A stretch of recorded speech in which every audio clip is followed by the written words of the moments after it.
Ahoj kamarádi, dneska se vydáme na fascinující cestu historií kondomu. Věděli jste, že kondomy existují už strašně dlouho?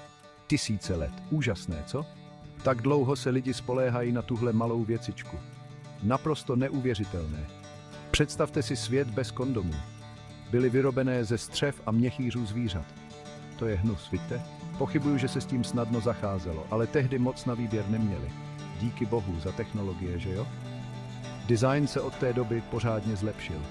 Dneska hrají kondomy klíčovou roli pro naše zdraví a svobodu. Jste připraveni? Tak se pojďme ponořit do historie kondomu. Jste připraveni na cestu časem? 3000 let zpátky do starověkého Egypta. Věděli jste, že i tehdy lidé používali kondomy? Starověcí Egypťané byli velmi vyspělí. Neměli gumu, kterou používáme dnes, ale uměli používat spoustu přírodních materiálů. Důkazy ukazují, že si vyráběli první kondomy z lnu a zvířecích měchýřů. Představte si to, lněné kondomy v dobách faraonů.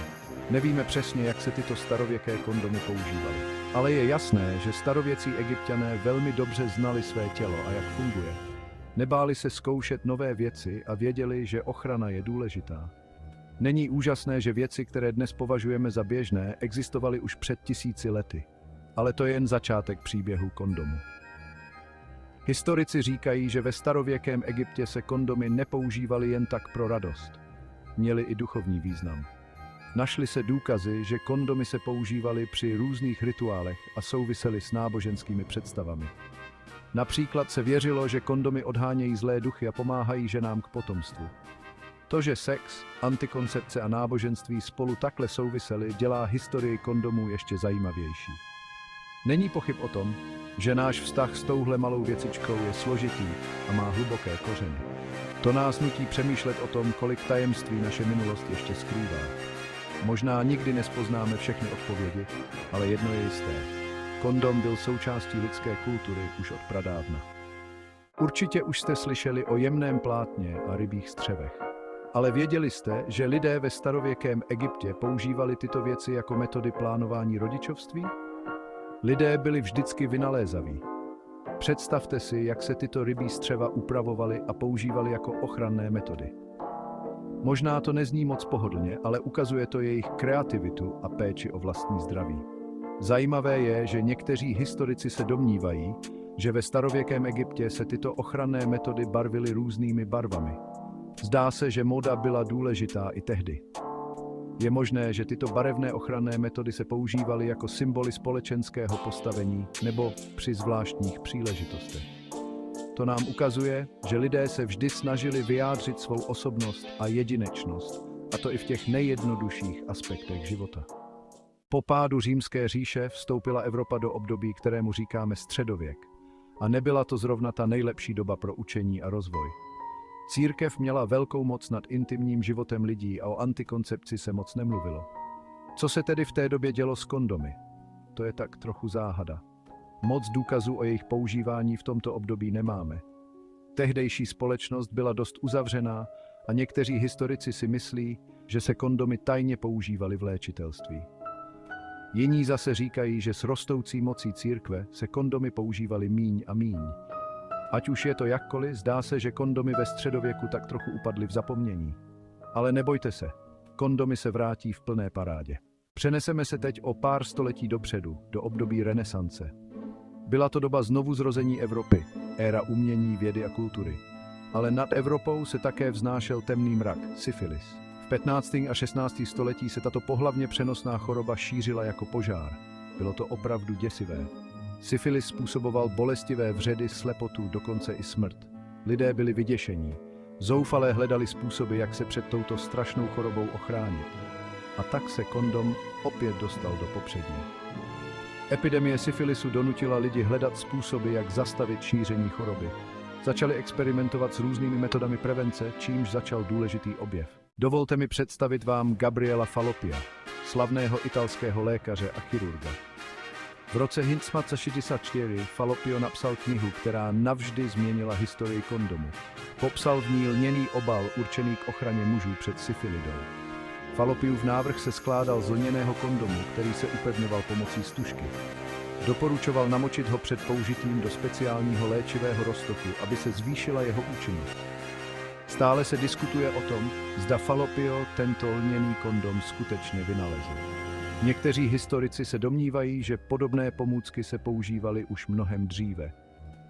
Falopiovy spisy jsou ale důležité, protože poskytují nejstarší písemný důkaz o používání kondomu, obzvláště k prevenci pohlavně přenosných chorob. Jeho práce pomohla vyvést kondom z tabu a zařadit ho do vědeckých a lékařských diskuzí. Slovo prezervativ je tu s námi už pěknou chvíli, ale odkud se vlastně vzalo? Nikdo to s jistotou neví. Je to záhada, která mate vědce dodnes. Existuje ale spousta teorií. Někteří věří, že pochází z latinského slova condus, což znamená nádoba nebo schránka. Jiní si myslí, že se vzalo z názvu města Condom ve Francii, který mohl být špatně zapsán. Jedna teorie tvrdí, že lékař jménem Dr. Condom nabídl králi Karlu de Traty anglickému ochranný obal ze zvířecích střev. Ať už pochází odkudkoliv, slovo prezervativ se stalo velmi známým. V 17. století už to byl běžný název pro tuto antikoncepční pomůcku. I když vědecká revoluce věci pro prezervativ neulehčila, byla to doba změn. Strach ze syfilisu a práce vědců jako Fallopius z prezervativu udělali důležitý nástroj v boji proti nemocem. Existuje něco lepšího? V 18. století se objevil nový vynález, kondom ze zvířecích střev. Ano, slyšíte dobře. Kondomy vyrobené ze střev zvířat, obvykle ovcí. Možná to dnes zní divně, ale byl to obrovský pokrok oproti kondomům ze zvířecí kůže. Střevní kondomy byly mnohem jemnější, tenčí a pružnější než jejich předchůdci. Představte si, jak se střeva čistila, natahovala, sušila a řezala, až byla tenká jako papír. Byla to těžká a zdlouhavá práce, kterou vykonávali zruční řemeslníci, a to i na tu dobu. I když nebyly dokonalé, střevové kondomy poskytovaly větší pohodlí a ochranu než jakákoliv jiná metoda dostupná v té době. Díky svému komfortu a účinnosti se tak střevové kondomy staly skutečným luxusním zbožím. Vysoká společnost, vysoké ceny. Kondomy zvířecích střev si rychle oblíbili bohatí a vlivní. Zpočátku je používali jen ti nejbohatší. Chápali jejich výhody a mohli si dovolit jejich vysokou cenu. Představte si, kondom ze zvířecích střev byl tehdy stejně exkluzivní jako dnes značková kabelka nebo drahé hodinky. Byl to symbol bohatství a vytříbeného vkusu, známka společenského postavení. A drahé věci jsou samozřejmě drahé. Kondomy z zvířecích střev byly extrémně drahé, stály tolik, co si běžný dělník vydělal za několik dní. Pro drtivou většinu obyvatelstva tak byly nedostupné. Plánované rodičovství bylo pro běžné lidi jen snem.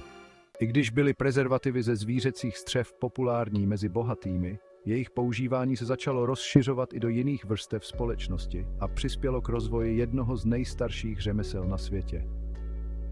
V 18. století prostituce vzkvétala ve velkých městech, jako byl Londýn. Prostitutky byly mezi prvními, kdo začal pravidelně používat prezervativy. Byli si vědomé rizik svého povolání a cítili potřebu chránit se.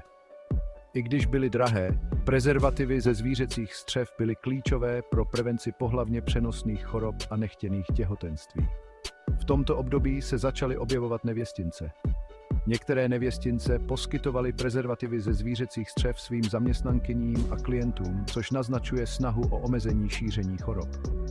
Používání prezervativů na těchto místech poukazuje na důležitou věc. Navzdory společenskému tlaku a právním omezením, lidé hledali způsoby, jak vyglánit si sexuální zdraví. Představte si, koncem 18. století se svět kondomů chystal na velkou změnu. Objev gumy změnil všechno. Svět bez gumových rukavic, bez balónků a co je nejdůležitější, bez gumových kondomů. Dnes nám to může připadat zvláštní, ale tehdy byl tento všestranný materiál převratným objevem. Před gumou se kondomy vyráběly hlavně ze zvířecích střev, což mělo hodně nevýhod. Naštěstí, v polovině 19. století americký vynálezce Charles Goodyear objevil proces vulkanizace. Při tomto procesu se surová guma zahřívala a míchala se sírou, díky čemu byla mnohem pevnější a pružnější. Tento vynález měl mnoho výhod, ale nejdůležitější byl jeho vliv na výrobu kondomů. Latex, který se získává z kaučukovníku, se ukázal jako ideální materiál na výrobu kondomů. Guma byla odolná, pružná, tenká, ale pevná a co je nejdůležitější, mnohem levnější než kondomy ze zvířecích střev. S příchodem gumy se kondomy staly dostupnými pro širokou veřejnost. S příchodem latexových kondomů začala nová éra v oblasti plánování rodičovství. Kondomy už nebyly luxusem jen pro bohaté. Díky hromadné výrobě si je mohli dovolit všichni za nízké ceny. Celé továrny se stavěly jen na výrobu těchto malých latexových pomůcek. Výrobní proces byl fascinující. Tekutý latex se nalil do forem a sérií kroků se proměnil na finální produkt.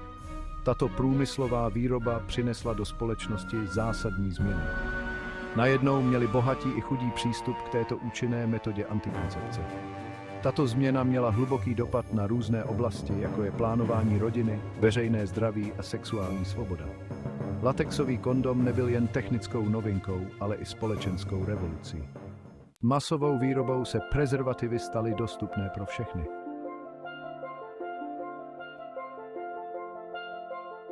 Už to nebyl luxus dostupný jen pro bohaté. Obchody, lékárny a dokonce i některé potraviny je začaly prodávat, samozřejmě diskrétně. Lidé je stále kupovali s určitými rozpaky, ale jejich rostoucí dostupnost vedla k postupnému posunu v myšlení.